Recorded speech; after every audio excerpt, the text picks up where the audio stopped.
Aloha and welcome. This is Tom, and I want to talk in this video about how to raise your prices without losing customers. So, if you follow the podcast a bit, I did an episode where I talked a little bit about alternatives you can do when you want to raise your prices so that you don't lose your customers. And I wanted to just elaborate a little bit on some tactical things that we can do here beyond where we took it on the podcast.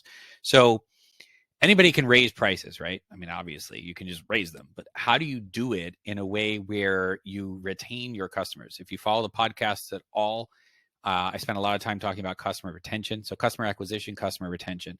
How do you do it without losing customers? And in my opinion, the answer to that depends on whether you are a product or service business or a subscription model business. And so let's look at each. From a product and service business perspective, what in my opinion, what we don't want to do is just raise prices to discount them.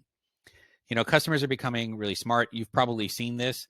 There are a lot of places where they'll raise prices over the course of the year, and then they'll discount them on Black Friday. And that's just silly, in my opinion.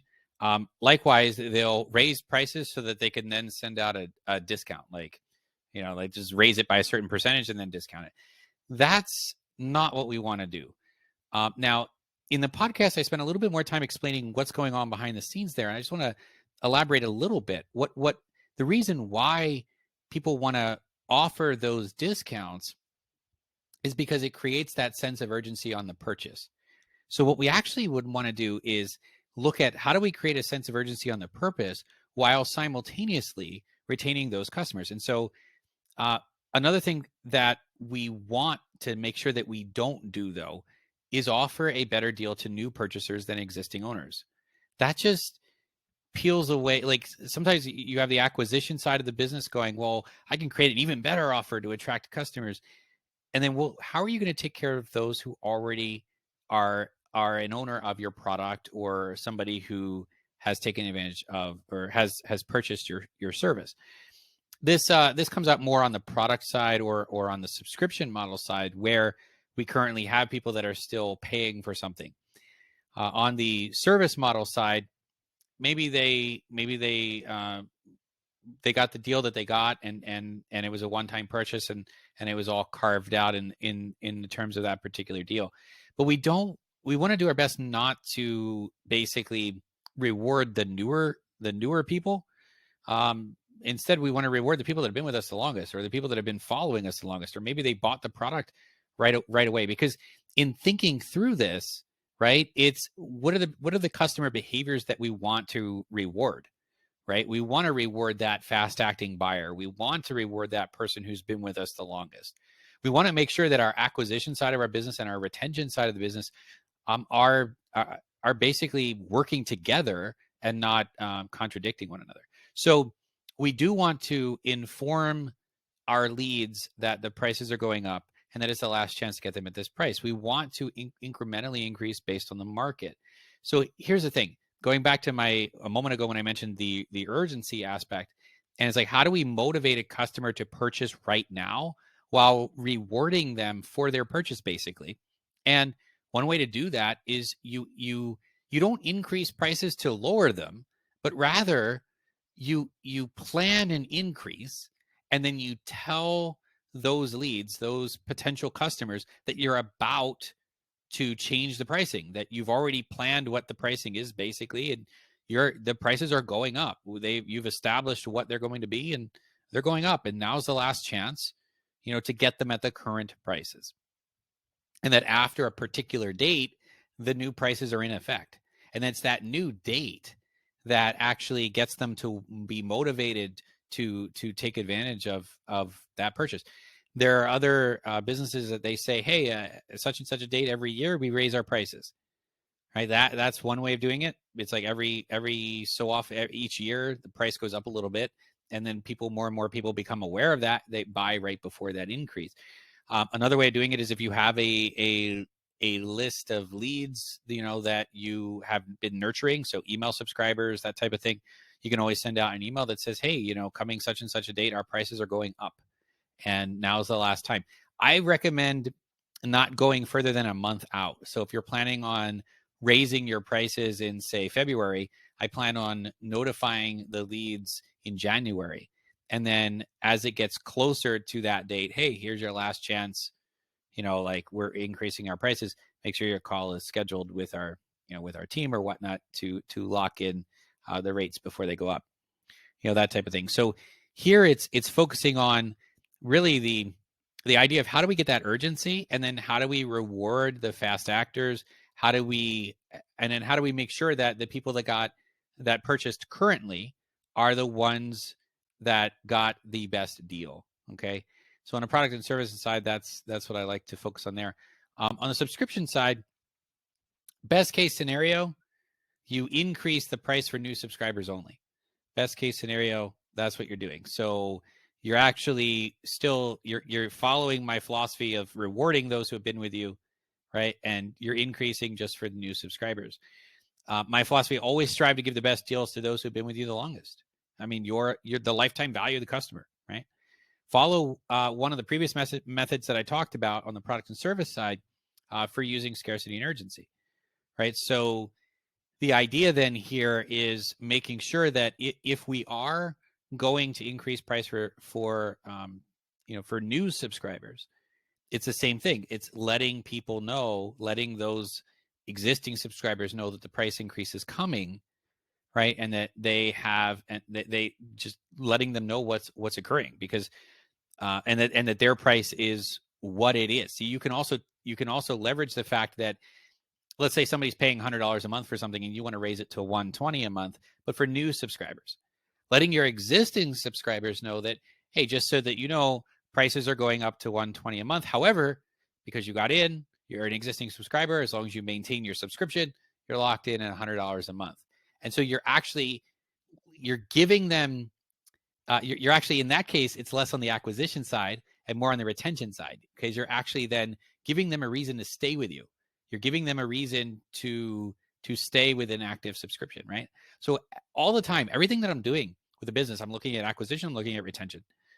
All right. So continuing on the subscription side, an alternative option, if you can't only increase for new subscribers, an alternative option is you still do the price increase for the new subscribers. And then what you do for existing subscribers is you just say, okay, there's an increase for subscription plan changes, subscription levels, right? But not on the current model, right? So let's say they're still at $100 a month at, let's say, the medium plan, and they want to change to the large plan. Well, they don't get today's pricing on the large plan if they wait, but they get today's pricing on the large plan, for example, if they upgrade now before the price increase. So that then motivates those who need to take advantage of that that next level of service, who want to do that and lock in the rate. They might have been on the they're either on the edge thinking about, okay, I could upgrade, and I don't necessarily need it right now, but I'm planning on potentially upgrading in the future. This can kind of push them over that edge to then upgrade now. It gives them a reason to do it. That's the urgency side of it. Also, it can get them thinking ahead. It's like, hey, you're only, let's say, let's say you're allowed. Let's say you have a course site, and you're saying, okay, your subscribers, maybe they can host 3 courses, and the next level they could host 10 courses. And then you might say, well, you know what? You're already at 3 courses. If you want to put a 4th course in, you would have to upgrade. You could upgrade now, and you could actually get 6 more courses that you could put into your account for today's rate of that larger subscription, right? So there's ways of framing that. The important thing here, though, in this model is that it's not any kind of takeaway. There's no takeaway, meaning the existing subscribers have to have gotten what they've always gotten. I saw a company who did this, in my opinion, wrong. In fact, I actually left when they did this, because what they said was, hey, if your current rate for what you currently have on the account is not going to change. But if you want to add another one of these things, not change subscription level, mind you, because the current subscription level gave me an unlimited amount of that particular thing. So then they were saying, well, by the way, you have such and such a number. If you're going to add another one, you have to pay for that at the current price. Well, that current price was astronomical in comparison. And not only that, but it took away my what was free to me included in my existing purchase, and they didn't warn me ahead of time about it. They just did it. And so they ironically also got me smack in the middle of when I was increasing the number of those things. So I'm like, wait a minute. So I went from, I don't know, 3 to 4, and I needed 5. And I went to go configure the 5th one, and it happened to be right around that same day that they had made the switch. And I'm like, okay, I'm done with that service. And I moved on. And I went and found a different one. Who actually followed the same model of, hey, as long as you continue to renew, then you get the same rate that we have today. I'm like, okay, cool. Right. So, perfect. So it can't be any kind of takeaway. It can't be any. And the best thing to do is to just let them know of the change coming so that they can get what they need out of your service before the change goes into effect. Leverage scarcity urgency. If they want to upgrade their plan beforehand, sweet. Right. Stuff like that. That's an alternative option. Now, if you're like, well, Tom, what if in order to sustain the business, what can I do? Well, if there's a business critical option and you're like, I need to be able to sustain the business and all these other prices are going up and it's just not sustainable, it was sustainable in the past, well, then you can increase the price for subscribers, but you basically want to increase their price the least, i.e., you still give them the best deal, meaning the newer subscribers can get your fully increased rate. Your existing subscribers, right, their rate from what they've been paying can go up, but not nearly as much as the new subscriber rate. And that tugs on retention. Because if somebody knows they can just leave and then come back whenever they want, well, there's no reason to retain, right?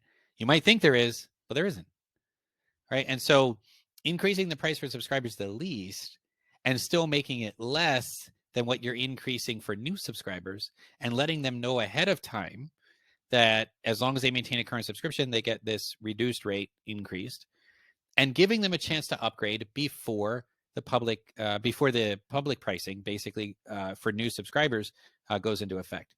So again, if they're on the medium plan, they want the large plan, give them a chance to upgrade to lock in the reduced rate for large before it goes up for new subscribers. So same thing. It's just we're still rewarding the subscriber, and you have to indicate to them this is what's actually occurring, right? You have to let them know that price is going up, but for them, because they've been a subscriber, it's only going up a very nominal amount of money, and that as long as they maintain their subscription, they'll be able to keep it at that particular price.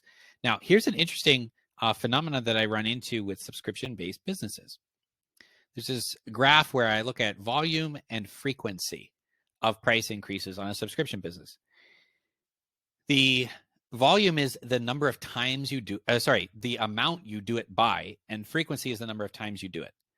So high volume, high frequency, right? The more you increase the price and the larger you increase it by, that should be basically the darkest red of an X, because that is the most likely that somebody's going to leave. Now, if you have another component of your business that's sticky, meaning that would retain the customer, it may have less of an effect, but it's going to still be pretty much top of mind. There's a what do you call a storage facility that I have a storage unit in, and they increase by a certain percentage every single year. And when I started seeing that, I'm like, wait a minute, now it's top of mind for me to figure out what's an alternative.